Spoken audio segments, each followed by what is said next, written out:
All right, we're back again. It's the day of the Critics' Choice nominations. They were announced earlier today, so I thought I'd come on and we'll talk about our kind of thoughts on. Okay, this is just my general thoughts on what was nominated, what wasn't nominated, stuff like that. So we'll go ahead and start here with these are the films that got most nominations or multiple nominations. We'll just count just like five or more just to kind of cut it off somewhere there. Barbie led all films with 16 nominations, and again, this is in the categories that I count. I don't count a few categories here at the Critics' Choice, like Best Young Actor, Young Actress, I don't count. Best Comedy Film, I don't count. They've done like Best Action Movie and stuff like that. Those I don't count. I will count the Ensemble category, but other than that, there's a few here. Sometimes that they throw on that I'm just like, nope, don't even care, because especially if they don't have any direct correlation to another award, like, there's no young actor or actress category anymore at the Globes. There used to be for a long, long time. There's none of those at the Oscars. There's not a comedy category at the Oscars, so on and so forth. And plus it's a little strange because it's like, okay, something I don't usually talk about, but you can harp on. Okay, so for example, this year they have a Best Comedy category. Half of the nominees in that category are also up for Best Film. So it's like, okay, are they a comedy film or are you just rating them as Best Picture? It's kind of a weird thing. Some people argue, well, why not just fill up the category with other movies that are not nominated for Best Film? Why do they have to cross over into both? And it's like, I don't know. That's I think that's a personal preference, whether you like to see them just in one category or not in, so on and so forth. It's like the Globes kind of did a similar thing with like film not in an English language, and it's like if they were there, then they couldn't compete in drama or picture comedy categories and so on and so forth. But they've changed that rule since. Anyways, yeah, so let's go into the leading film here. Barbie with 16 nominations. Boy, again, this one is just, it felt like there was really no stone left unturned by the critics here. And realistically, again, 3 of those nominations are again in the Best Song category, which I feel really bad for anyone else that's in that category this year. I guess just so far it's just shown, okay, if you're also in this category, forget it, because Barbie's going to take up at least half the slots. It's like, I don't know. It's like they're good songs. Don't get me wrong. Especially the "I'm Just Ken" song. I really do. That's my favorite of the 3. But like, do they really need to nominate it 3 times in that category? I don't know. There were other songs in other movies this year. I promise you there were. Anyways, but that being said, and I don't get me wrong. I'm not trying to dog the film or anything, but it's still obviously a very, very strong showing, and it didn't. Again, there just really was not a place that they could have nominated that they did not. So, just shows that they really, really liked it. Next up, though, we have Oppenheimer with 13 nominations. Really, nothing that it missed or anything that I can think of that was like a shock or anything. Killers of the Flower Moon and Poor Things both have 12 nominations, and you can argue maybe one spot for Poor Things that it did not show up in, but we'll get to that here. Maestro was next with 8 nominations. I also have it getting 8 at the Oscars, so it really got everything I was expecting there. Holdovers had 6, and again, I don't think there's too many categories besides the ensemble category at the Oscars that it's missing here. So that was pretty good for that one. And then Color Purple got 5, which again I would argue there's a chance that one gets more than 5 at the Oscars. So we'll see if that one arguably is underperforming so far, especially after it only got the two acting categories at the Golden Globes on Monday. All right. So yeah, we'll go ahead then, and I'll run down the categories here for who's in, and we'll just talk a little bit about, okay, this is who made it, this is who didn't make it, how do they get affected, blah, blah, blah. So, for Best Picture, you have American Fiction, Barbie, The Color Purple, Holdovers, Killers of the Flower Moon, Maestro, Oppenheimer, Past Lives, Poor Things, and Saltburn. Saltburn was our number 10. I'm not sure, somebody will have to correct me here, because I know Parasite was a nominee here for Best Picture a few years ago. So I guess there is not a rule about foreign language films not being eligible there, but like Anatomy of a Fall, which got a few other nominations, that's missing here. The Zone of Interest, that's missing here. Something like Past Lives, that's here, but it's not in the foreign language film category. So what's the deal there? There's just no consistency here. So that's another problem that I kind of have with some of these categories when they do that. And really, I think the first two that I mentioned, Anatomy of a Fall and Zone of Interest, are really two that most everyone has. They have one or both of them into the Best Picture lineup. May December was not here. Air, which has gotten a few nominations here, and also got a couple of the Globes, that was missing. Spider-Man didn't quite make the top 10 list there, and then All of Us Strangers is another one that some are vetting there. So that's, again, if you're one of those 4 or 5 films, that doesn't mean you're out. Obviously, we have to remember here with Critics' Choice, there is absolutely zero voter overlap between them, and and yeah, this one ultimately, really, it's not like the absolute end of the world if you're not in here, Yeah, so let's we'll move on here. Here's the 6 directors selected for the category this year. Bradley Cooper for Maestro, Greta Gerwig for Barbie, Yorgos Lanthimos for Poor Things, Christopher Nolan for Oppenheimer, Alexander Payne for The Holdovers, and Martin Scorsese for Killers of the Flower Moon. So so for this one, I do have 4 of these 6 getting in at the Oscars. I'm still holding on to Justine Triet just for the moment here, and I do not have Greta in there. I've dropped her in favor of Alexander Payne. So then just from Monday, though, Celine Song is not here. But yeah, overall Past Lives, even though that got higher critic rating on just, for example, Rotten Tomatoes than, say, something like Barbie did, or technically I think Maestro has a bit of a lower rating. And I think actually Killers of the Flower Moon and Oppenheimer both have a lower Rotten Tomatoes score on there as well. Just by a few percentage points or whatever. So again, that's another point I want to make. Just because your Rotten Tomatoes score is higher doesn't mean you're necessarily getting into every category here. Jonathan Glazer also missed here. He missed on Monday for directing, as did Justine. So again, I feel like, and that's the other thing too we have to remember about that conspicuous 5th slot when we get to the Oscars for directing. It usually is not a director who's been nominated consistently.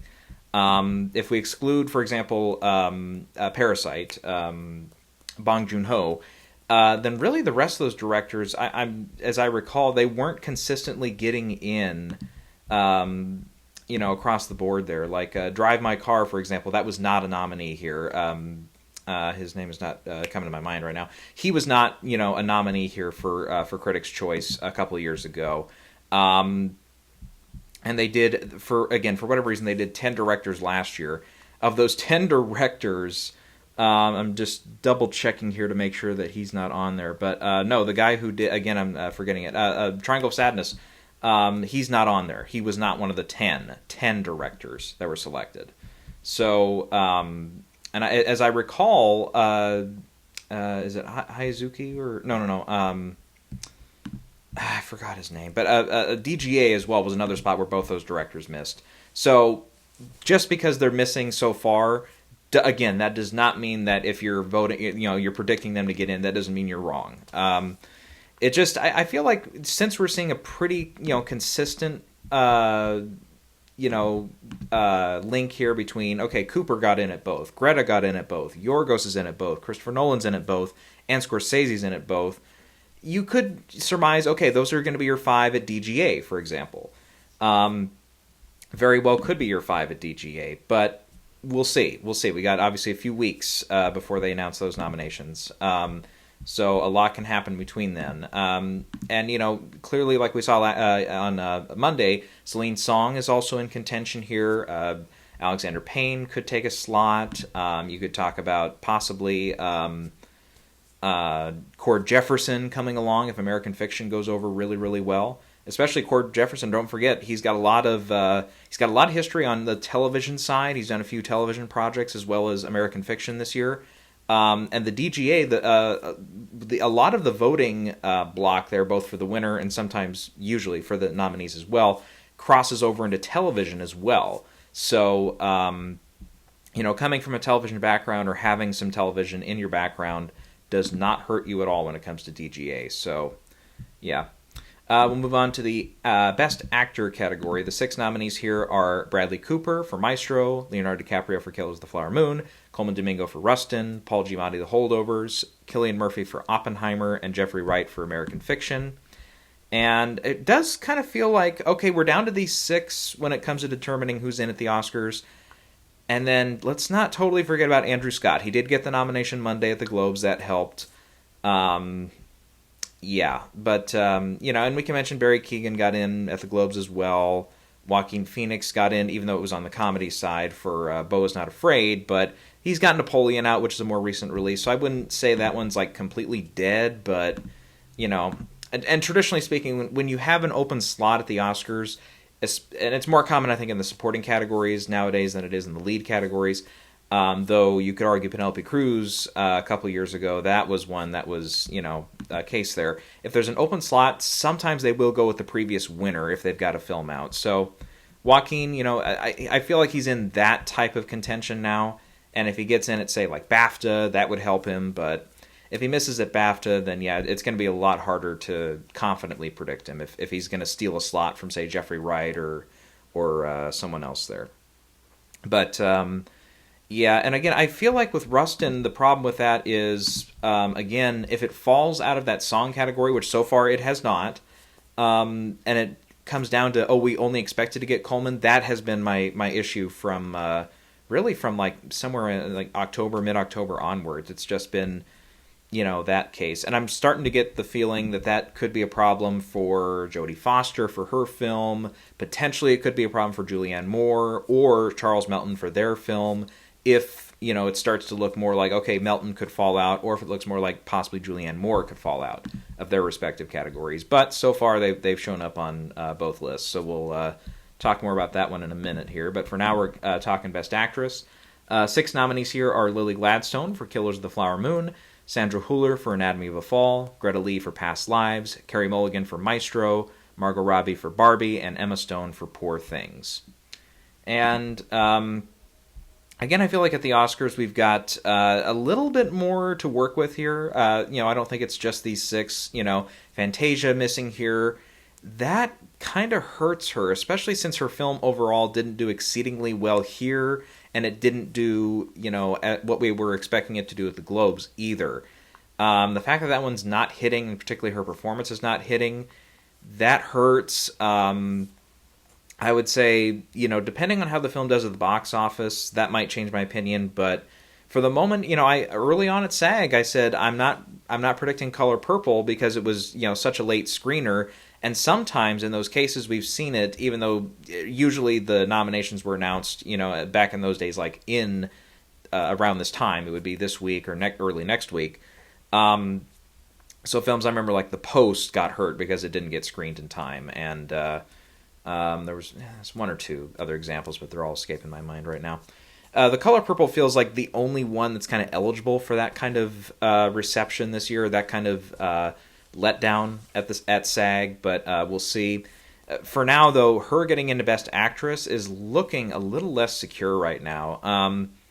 Yeah, the fact that they skipped her in this category, but they did nominate Danielle Brooks in Supporting Actress, yeah, that doesn't help a lot. Annette missing here. I'm not going to say it's game over, but it certainly didn't help. SAG kind of feels like that could be her final. That could be her final attempt there if she misses at SAG in favor of like Greta Lee, or if Natalie Portman gets in there because she's in a Netflix film, another Netflix film I should say, since Nyad is also on Netflix. Then yeah, that's when I'm like, okay, yeah, this doesn't feel like it's going to happen.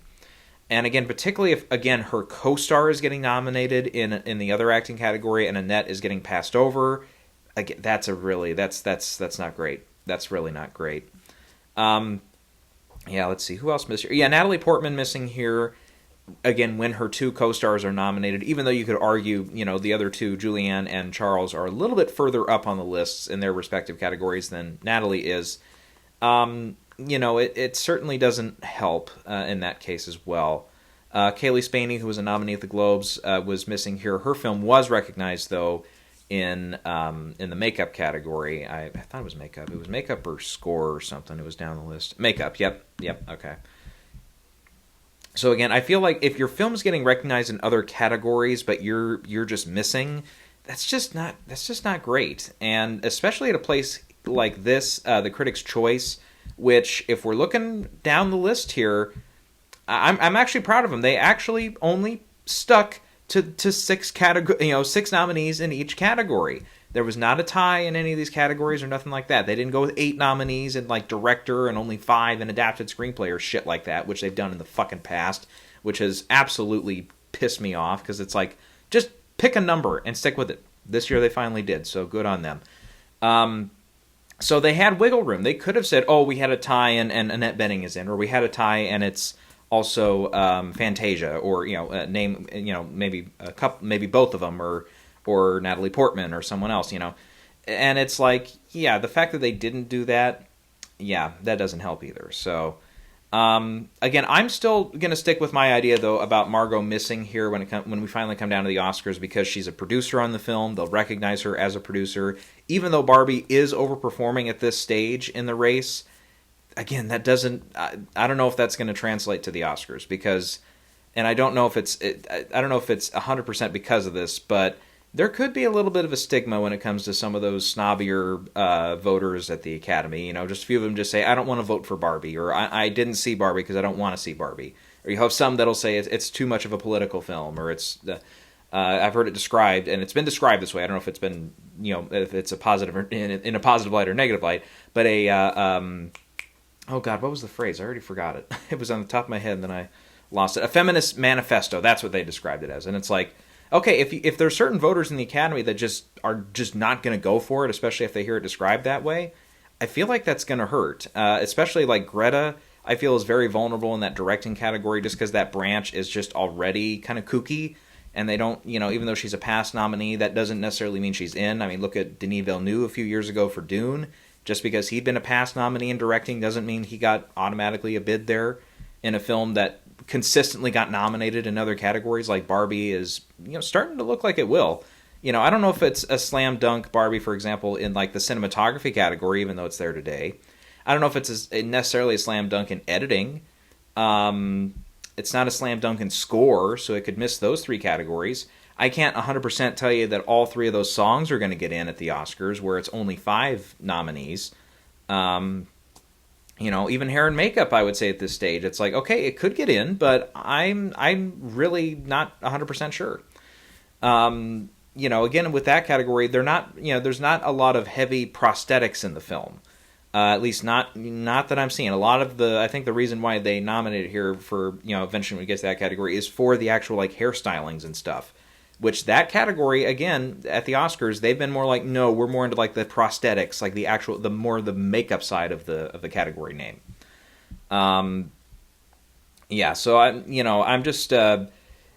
I'm still, again, a little shaky on Margot getting a bid in actress and then also in for producing the film. I think she'll get in for producing the film. It's going to get in for picture. There's little question to that, but yeah.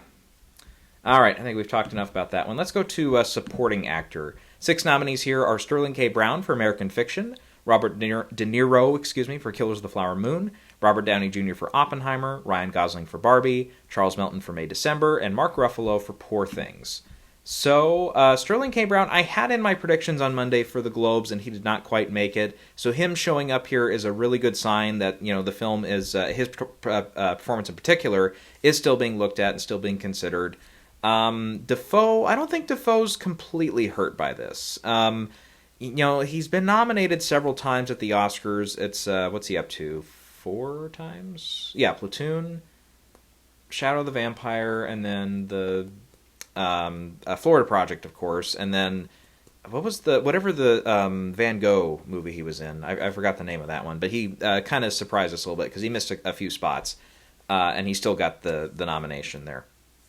So, I don't know. I thought I would have it, but no, doesn't matter. Okay, so so overall, I think this category, it'll probably come down to those 7, with the possibility of Dominic Sessa being like the 8th man out, kind of. But yeah, overall, I mean, nothing too shocking here with like who's in and who's out. So yeah, not much else to talk about on that one. For supporting actress, our 6 nominees are Emily Blunt for Oppenheimer, Danielle Brooks for Color Purple, America Ferrera for Barbie, Jodie Foster for Naiad, Julianne Moore for May December, and Divine Joy Randolph for The Holdovers.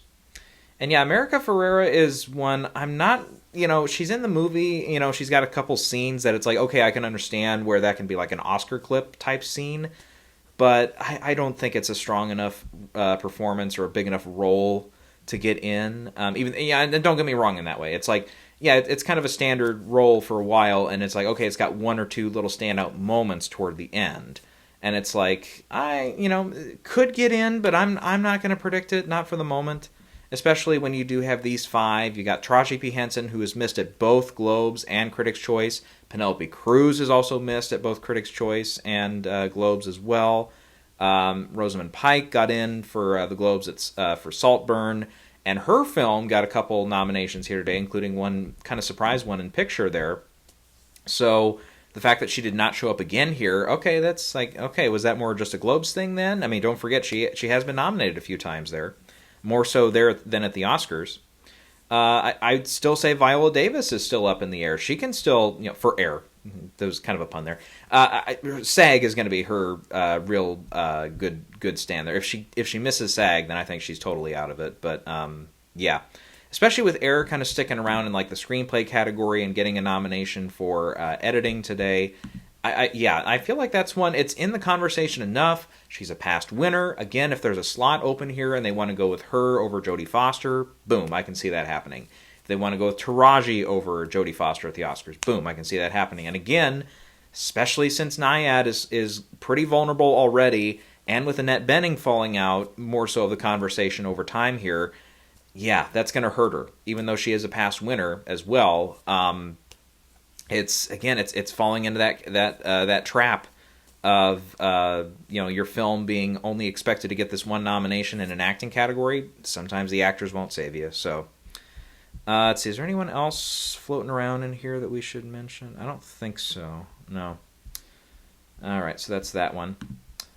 We will talk next about the ensemble category. The 6 here are Air, Barbie, The Color Purple, The Holdovers, Killers of the Flower Moon, and Oppenheimer. Air getting in here was a pretty big surprise to me. I mean, it's a decent size ensemble, and that's one that, if it was a Netflix film, I think, okay, then it's much more of a slam dunk when we get to like SAG, for example, because SAG loves Netflix. But because it's Amazon and they do like other streamers as well, it's one I haven't been considering as much, but now it's like, okay, because I have my surprise pick, Anatomy of the Fall there. Which, to be fair, yeah, it did get only a couple nominations here, like Sandra Hüller, and then it got foreign language film, and that was really it for the competitive categories. I will just, I know I talk about it, I don't care about it, but the younger actress category, they did name drop the son in the film, who is definitely, he gives one of the better performances I've seen all year, regardless of your age in a film. He's excellent in the film. They did name drop him, so they've seen, it shows they've seen the movie. And it is sticking around there. It's gotten a few things at some critics groups. It, did very well at the European Awards there a few nights ago. So I think it's sticking around. So I'm I don't know if it's 100% out for SAG, but it's like that. It kind of feels like one that could just show up there and everybody just goes like, whoa, okay. So I don't know if I want to drop that or not, but Barbie, I feel like that's going to be a really heavy pick there at SAG. That's going to get in. Killers of the Flower Moon is in. Oppenheimer's in. I forget who's my 4th one at SAG. I forgot. Oh, Poor Things. Yeah, so Poor Things not getting in here for ensemble. I don't know.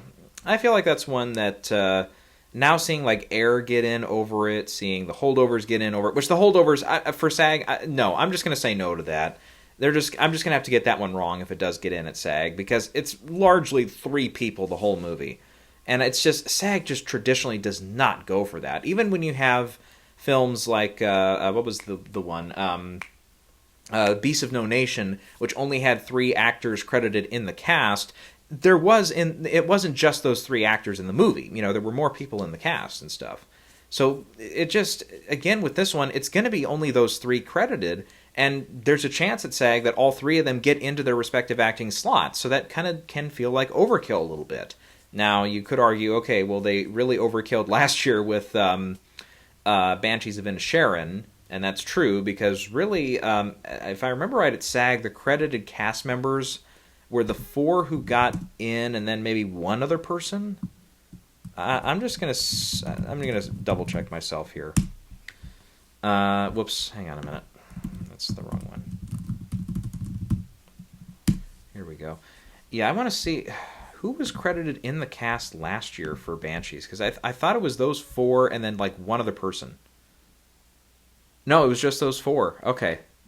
Yeah, so that's one example where that happens, but it's like, okay, that's really like the only one I can think of where that legit happens. And with holdovers, it would be the same way, and it's like, I don't know. I just don't believe in that one getting in at SAG. And if I end up getting that one wrong, okay, that's fine. But yeah. Let's see. So I've forgotten who it's Poor Things. Yeah. Yeah, I'm trying to think who else. Like American Fiction, could be one that could get in at SAG over a few of these films. I don't know about Past Lives. Past Lives will struggle a little bit.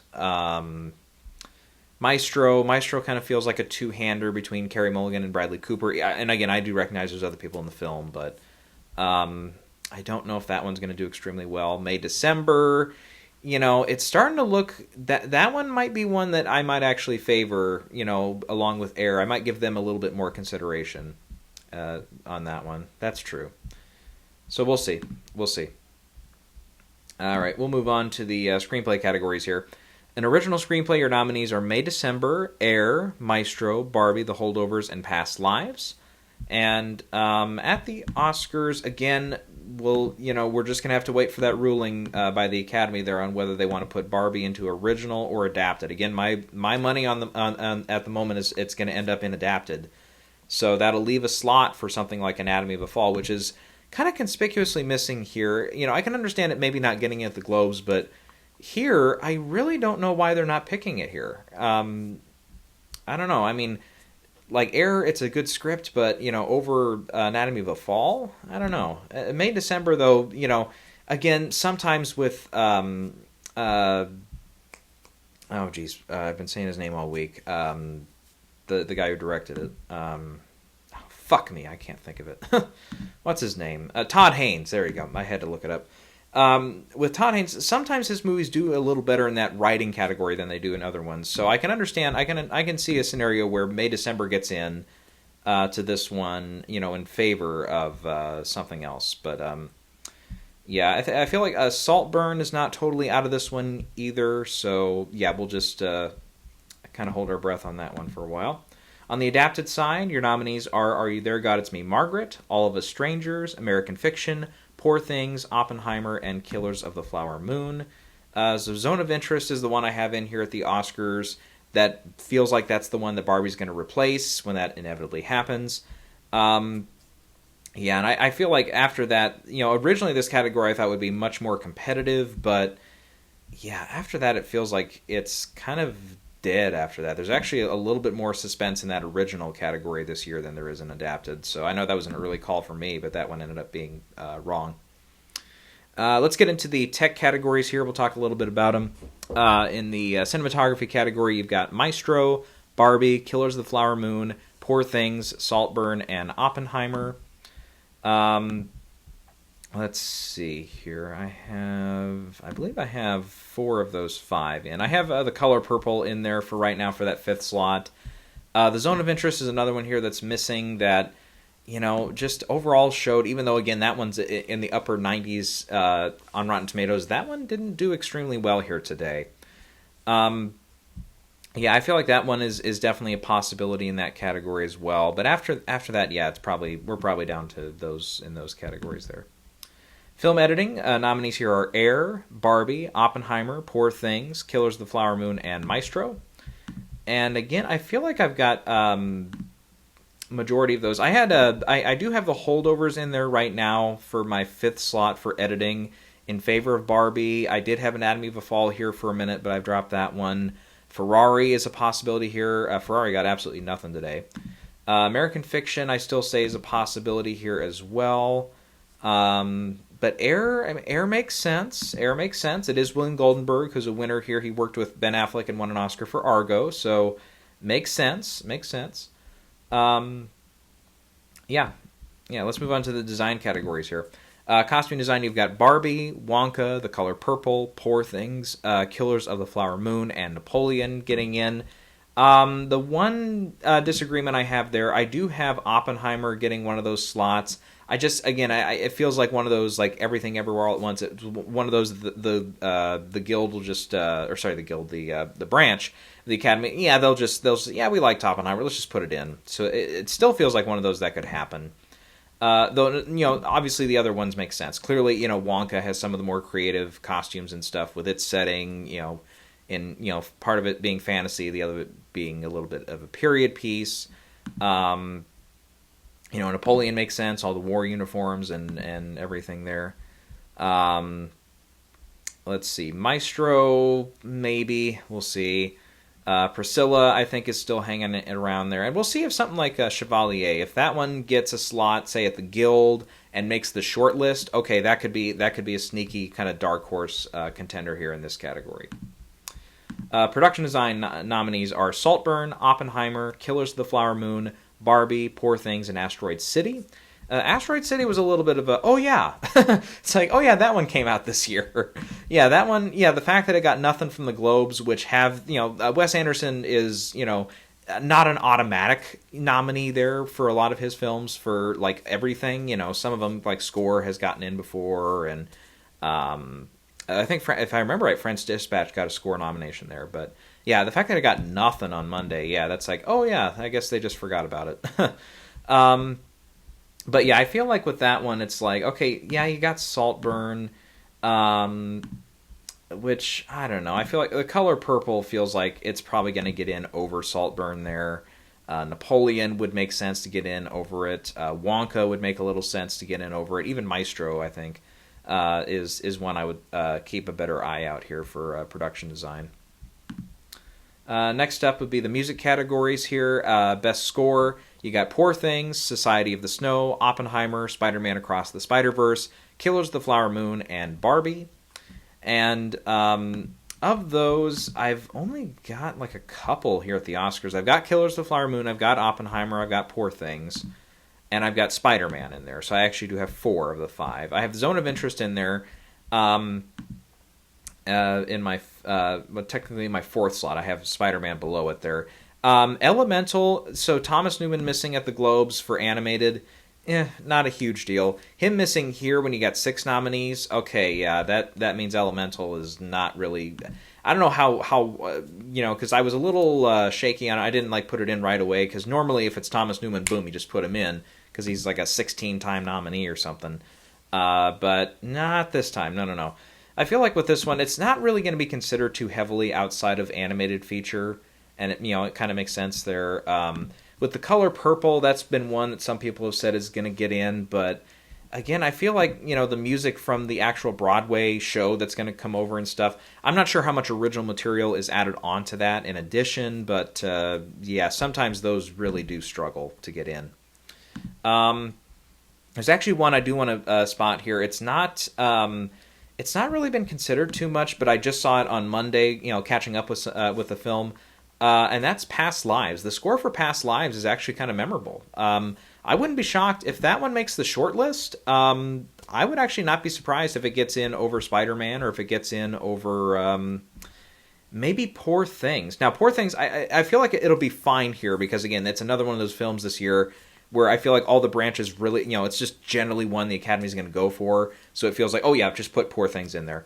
But yeah, I would actually say if it comes down to it and there's just more of a passion vote in a couple of these categories, I feel like that's a spot where it could be a little vulnerable there. But just because Jerskin Fendrix is not a past nominee either. With Ludwig, yep, he did win for Black Panther, so the branch knows him. Oppenheimer's also something of a heavy favorite in that category. Anyways, with Killers of the Flower Moon, it's pretty widely publicized that Robbie Robertson did pass away earlier this year, right before the film came out. So I feel like he's pretty secure there. And I feel like with the Zone of Interest, that might also be a past nominee if I'm not mistaken. I can't remember the name right now, but yeah, I feel like that one's actually kind of not like safe at the Oscars, but more of a yeah. I feel more confident in that one than I do some other ones there. But yeah, because Pemberton, he's been kind of around at the Oscars, but he's never gotten an individual score in. And as memory serves, I thought he was a credited nominee for the song he did on Trial of the Chicago 7. I thought he was, but yes, he was. Okay, so he was officially nominated there, but yeah. Anyways, let's go to the next category here, which is Best Song. Here comes the Barbie category. Dance the Night from Barbie, I'm Just Ken from Barbie, Peaches from Super Mario Brothers, Road to Freedom from Rustin, This Wish from Wish, and What Was I Made For from Barbie. So again, the music category at the Oscars, when it comes to original song, rarely do they go three songs from the same film. Enchanted did it, and none of those three won. La La Land, even though that was a huge musical, that got a couple in, and that's fine. But it's just I don't know. And I feel like you could argue the year of Enchanted, the competition that year was a little less stiff, but this year, I mean, just because they aren't getting nominated right now, that doesn't mean that Diane Warren is out. I would not discount Diane Warren in a I don't know. There's probably a phrase or something I'm missing here, but whatever. I would absolutely, not leave her off the list. I'll just put it that way. Now we'll see if, because Wish overall, it's really underperformed at the box office. It feels like one that they're just kind of putting in right now for animated feature, but I don't think it's going to make it on the animated feature list at the Oscars. I just really, really doubt it. I just don't know if there's enough passion for that film. But, you can argue, though, how much passion was there for The Boss Baby back in 2017 when that got in at the Oscars? And so on and so forth. There's just a few times here and there in that category where it doesn't feel like there's a lot of passion, but they just kind of go with some of the bigger ones sometimes. So I don't know. I just don't feel like that one's going to make it. So I don't know.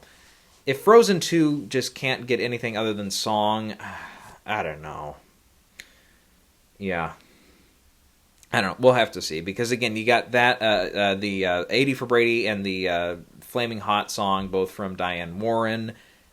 I just feel like, depending on the short list, how that shakes out, we know she's probably going to get at least one of those two in. So I feel like one of those two is going to get in.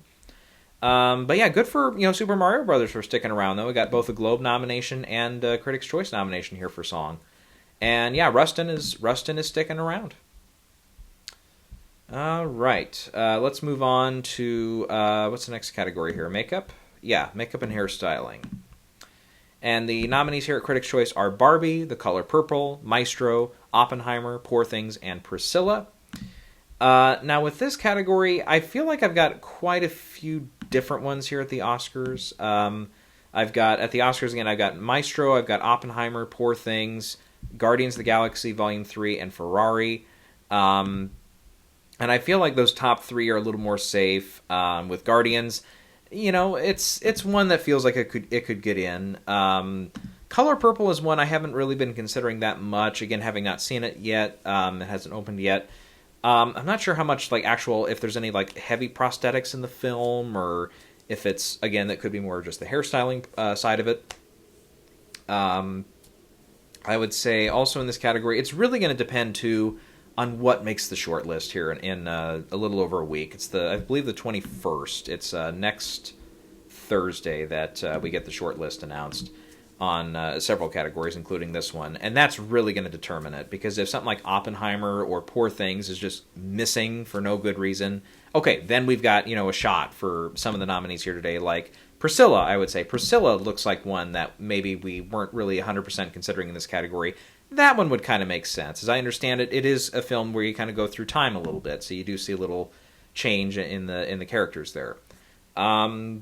Again, I don't know about Barbie, though. I don't know if Barbie's a natural fit here. It just, Yeah, I don't know. I just don't feel like that's one I'm going to predict at the end of the day. I feel like I might just, if that one gets in, it gets in, and I'm just going to get it wrong. Let's go to the visual effects category now. Best visual effects are The Creator, Guardians of the Galaxy Volume 3, Mission Impossible Dead Reckoning Part 1, Oppenheimer, Poor Things, and Spider-Man Across the Spider-Verse. So with that, there was a little bit of a low-key announcement from the Oscars that they're down to 20 picks in this category, and I think this is all correct. It would come down to, and I don't know if I have these in what order I have them in, but the 20 they could select from are Barbie, Dungeons and Dragons, Honor Among Thieves, Godzilla, -1, kind of interesting, Guardians of the Galaxy Volume 3, Aquaman and the Lost Kingdom, Killers of the Flower Moon, Ant-Man and the Wasp, Boys in the Boat, Naiad, The Marvels, Wonka, Indiana Jones, Rebel Moon, Transformers, Society in the Snow, I don't know if I said Mission Impossible yet or not, Poor Things, The Creator, and I think that's all of them. If I didn't say Napoleon's in there too. It's 20 films. I don't know if I remember. Spider-Man is also in there if I didn't say that one. I feel I didn't have a solid list in front of me here, but Oppenheimer was not on that list, which, I was kind of not reluctant, but I was like, I guess it's my front runner when I talked about it there the first time for the tech categories, because it's not an effects heavy film. There's a couple flashes here and there where we get presumably some visual effects, but and the actual Trinity detonation sequence, it's like, okay, yeah, how much of that is actual visual effects, though? How much part of that is probably just a real explosion that they did? I haven't seen the behind-the-scenes documentary yet, but I'm sure they go into a little bit more detail about how that was created and how how much of that was an actual practical fireball and how much of that was computers and stuff. But it's one of those where it's like I'm like, oh, okay, but it makes sense. It makes sense. And even if it had gotten the nomination at the end of the day here at the Oscars, I don't know if it's one that would have automatically won. Really, at this rate, I'm willing to say that something like The Creator actually has a good shot to win here. Because Poor Things feels like, okay, yeah, that's probably in. And it was a nominee here today. Spider-Man, I don't know if an animated film can win for visual effects, but it can certainly be nominated, like the Kubo and the Two Strings nomination. Mission Impossible, maybe, but some of those effects at the end were really clunky. If you've seen that movie, the train sequence at the end was just, the effects were just clunky as hell. Just did not, $290 fucking million you spent on that movie. You gotta get, the visual effects look terrible in that sequence. They just look really bad. And I'm sure some of the other stuff, like for deleting, like certain wires and certain things like that. Okay, yeah, that's fine. But digitally erasing stuff is not nearly as cool as it was in 1994 when they were doing it for Forrest Gump, when they were taking away, what's his name? Gary Sinise's legs, for example. No, so I feel like that one, if it gets in, that's weird too, because again, the Oscars have been avoiding the Mission Impossible films like the frickin' plague. They just never nominate those films for anything. So that would be a weird one for them to just say, oh yeah, we'll put Mission Impossible in. So no. I would actually say, yeah, The Creator looks like a possible front runner here. They could go Guardians. And again, part of the reason I'm not going Guardians automatically here, superhero movies really, really historically struggle in this category. You can go back to the original Superman when it was kind of a special category. It's like they recognized it once in a while. That won. Spider-Man 2 won. Sam Raimi's Spider-Man 2, that is, in 2004. And I think that's it. I think those are the only two superhero films to win this category. It just, again, they just consistently just avoid it here at the Oscars for giving it the win. They'll nominate the hell out of them. Half the Marvel films out there, I swear, have been nominated for visual effects. But they just never win. So I'm a little, I have it as taking the place of Oppenheimer right now in my predictions for first place. But I think I'm going to switch it probably to The Creator or Poor Things, one of those two. But yeah, otherwise, Dungeons and Dragons, maybe. We'll see if that one can hang around. Godzilla would make sense. Now, Godzilla, again, historically, not something the Oscars have gone to before. But this one, arguably being one of the more popular Godzilla films in recent years, it's one that has picked up and actually did very, very well here at the American box office in the last couple of weeks. That could make some noise, especially too. They've got a show out on it's either Amazon or one of those that I've seen advertised where it's Kurt and Wyatt Russell. So, and that's involving the Godzilla universe. And you got another Godzilla movie coming out next summer for it's a sequel to Godzilla versus Kong. So Godzilla's everywhere, man. They might just give it a slot, especially since it's a year where you've got a few summer blockbusters that came out this year that could compete. But some of them, like Indiana Jones, I don't see competing. Transformers, maybe. Mission Impossible, they haven't touched the franchise yet, so why they would do it now, I don't know. Aquaman, coming out late, we'll see. Wonka, we'll see. Yeah, so, I don't know. I'm not 100% on this category yet. I feel like once we get it whittled down to 10, again, next week, after the shortlists come out, and then we'll have the Oscar bake-off after that, I feel like we'll be a little bit more secure in that category when we get a little more detail on it. Two categories left here.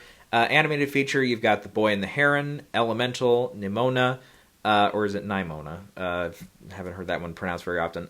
Spider-Man Across the Spider-Verse, Teenage Mutant Ninja Turtles Mutant Mayhem, and Wish being your 6 here. So, Super Mario Brothers, you're telling me it can get nominated at Golden Globes, but not here? That's weird. Also, Aardman. Aardman has been missing so far. So Chicken Run, I don't know if it's... I think it's out on Netflix, isn't it? Or it's about to come out on Netflix. So that one is just not showing up anywhere. So they're just not really being impressed by that one so far. I wouldn't be shocked to see it be one of the three at BAFTA, though. And that might be just enough votership overlap where it could sneak into a slot there. But... also, The Peasants. The Peasants is having a little bit of a hard time right now getting nominated. Especially with something like Nimona, which, as I recall, was not nominated at the Globes the other day. It was not. Yeah, that's another Netflix one. So, yeah, the fact that got in over Chicken Run, that's not a great sign at all for Chicken Run. I might have to consider dropping that one in favor of...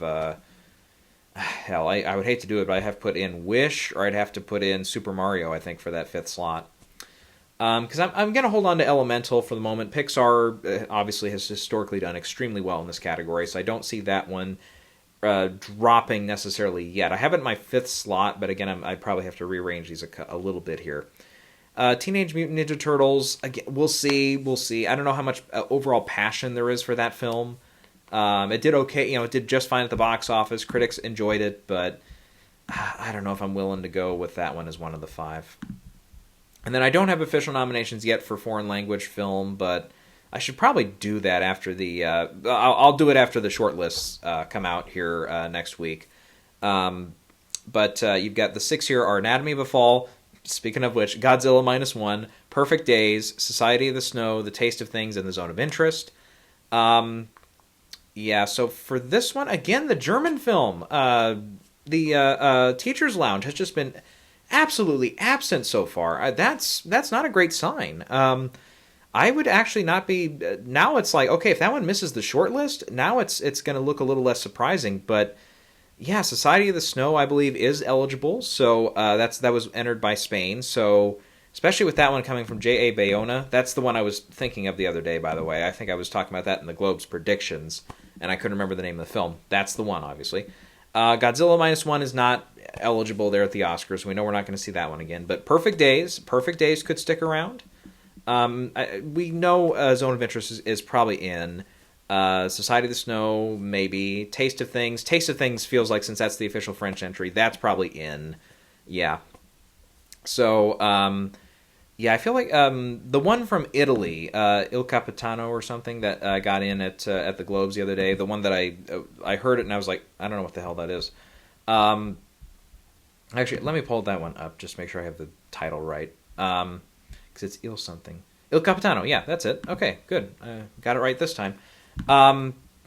Italy obviously does pretty well here in the international feature category as well at the Oscars. So that feels like one. I feel like if that one makes the short list, yeah, that's probably a really good bet in that category to get a nomination at least. All right.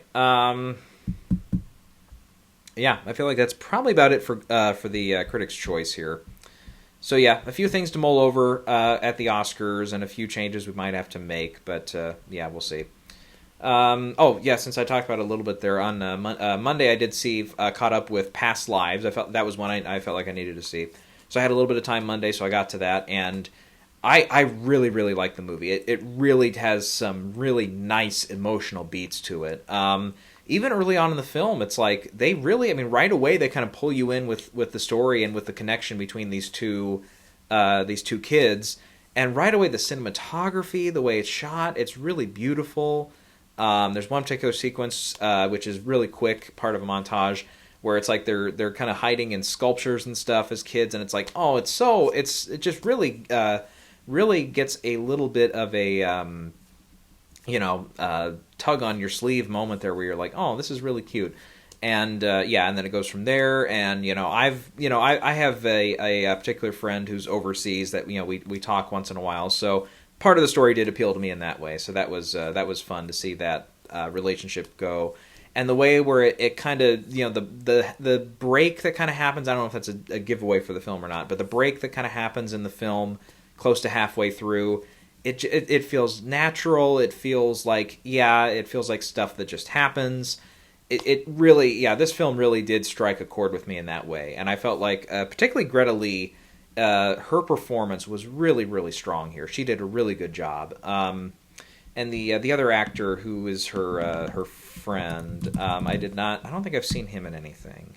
And he hasn't really been bandied about much for like a either supporting actor or lead actor. It's Teo Yu, who's the other character. Again, I don't think I've seen him in anything. He was in Decision to Leave, but it sounds like it was in a minor role or a cameo or something. But yeah, I didn't see that one. He's not in any show. I haven't seen any shows. What the hell am I digging into that for?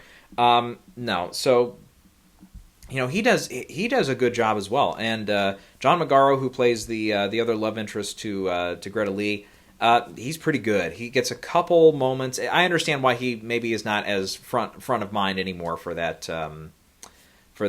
supporting actor category. Because again, it's kind of like America Ferrera in her film. It's like, he gets a couple nice moments. Otherwise, he's just kind of there. And it's like, usually those performances don't get in unless it's really, really weak competition in the category. And, I don't know. I don't see him getting in for this. But yeah, and it's, even for a first-time director, also for Celine Song, she did a pretty good job with this, too. Generally a good story to tell. As much, it's not like a huge expression piece as far as the directing and stuff, but some of the long takes and everything. It feels like she did a really good job with it as far as where to set up the camera and stuff, and which angles to go at. How this is gonna come across and stuff when she's filming this scene.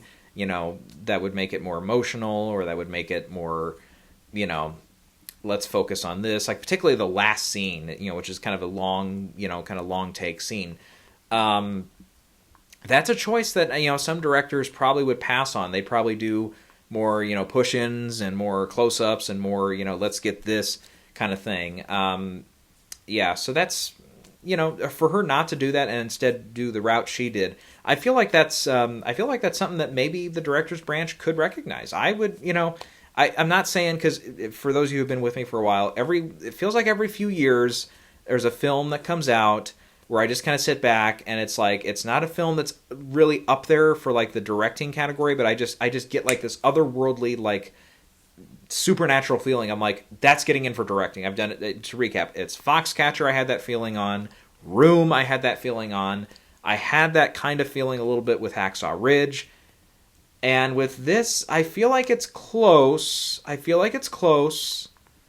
of had a little bit of that feeling too, though, to be fair, with Promising Young Woman as well. And that one eventually did get in. And then after seeing this one, I kind of got that little bit of that feeling. I'm like, she did get in at the Globes this morning. I'm like, I don't know, she could get in.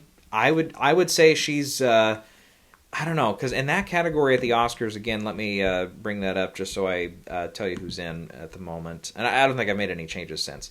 But it's Christopher Nolan, it's Martin Scorsese, Yorgos Lanthimos, Alexander Payne, and Justine Triet. And by the way, Payne, every once in a while I would get a little bit of that sense. I'm like, with the film, it's like, yeah, Giamatti's the star, but Alexander Payne is kind of the star of this movie from just a directing style and stuff, from a directorial point of view. So I can see him getting in, but yeah, Celine, you got Bradley Cooper, you got Jonathan Glazer, you got Greta Gerwig, Cord Jefferson is not totally out of it yet. Boy, you can fill up another category right now with just those 5. So it's, yeah, I'll tell you what, that's going to be really tricky for me, picking that at the Oscars, when we get down to it, because, yeah, again, since she's a first-time director too, I don't know. That's going to be tough, but I hope whatever project or projects she has going forward, I hope they pan out and everything here, because yeah, this was a really nice movie. Let's see. I think the only thing, it does kind of after we get a little bit into the second act, it can kind of drag a little bit, and I thought that the ending kind of dragged a little bit as well. Just pace-wise, I felt like they could have sped up a couple things here and there. And it's not a super long movie. It's only like an hour, and I think without credits it was like an hour 40 minutes. But I don't know. Even then, it kind of sometimes felt its length a little bit. So yeah. So I think it's a 9 out of 10 for me. It's a really strong first piece, and I think performance-wise it's good, directorially it's good, screenplay-wise it's all right. It's just fine. Yeah, I enjoyed it. I quite liked it. So, yeah, I don't know. I haven't since COVID. I really haven't done any like top 10 lists since. I don't know. I might have to do a top 10 this year, because it's like, you've got Oppenheimer was excellent, absolutely excellent. The Holdovers was excellent. Kills the Flower Moon was excellent. Anatomy of the Fall I really really liked. Spider-Man was absolutely excellent. Boy, there's a lot of good ones in there this year. Past Lives I would now add to that list of really, really good ones that you have to see this year. Am I missing any that I've seen? I don't think so, no. Yeah, okay. I was going to say Air, but I'm like, yeah, Air was good. I wouldn't call it great. I put that one on kind of the same level as Barbie for me, where it's like, you're entertained and it's good, but I wouldn't call it like outstanding filmmaking. But yeah. All right, so I think we're good on videos here for a while. I'll probably wait until after those lists are out, the short lists, I should clarify. So we'll talk about that next Thursday, and then I'll probably take a couple of days there, and then I will come back and we'll take a look at the all the categories again. We'll actually look at the short categories as well. We'll get to them for the first time this year, and I'll kind of give some updated predictions as well.